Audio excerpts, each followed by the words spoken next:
बाबा तरफ से 51 रुपए का पुरस्कार हमारे पास को लाख लाख धन्यवाद। लेकिन है कि कहती क्या हो? आइए कहना है आशा हाँ नमस्कार साहब। भारत पाकिस्तान के रहने वाले हैं, उनकी तरफ से 20 पुरस्कार है। 20 रुपए का पुरस्कार। अनुरोध पाठक श्याम वाले भैया तरफ से फिर 101 रुपए का पुरस्कार हमारे पास बड़े भैया को लाख लाख धन्यवाद। ए जी छोटी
आइए कहना है माशा।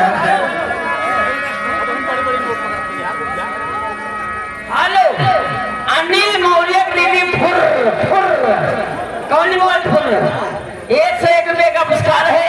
यह देखा कहे वाले कहेंगे ए जी 101 रुपए का पुरस्कार कहेगा उठा दो। आइए कहना है क्या है? अरे भैया के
उनके तरफ से 51 का पुरस्कार भैया।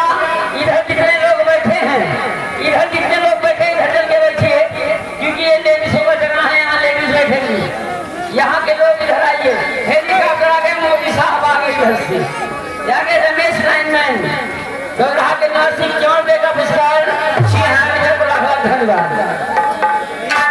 अमित और जो बाइक इधर खड़ी है भैया, बाइक सब लोग हटा दीजिए, इधर से बाइक साइड में खड़ी है। ये कहना है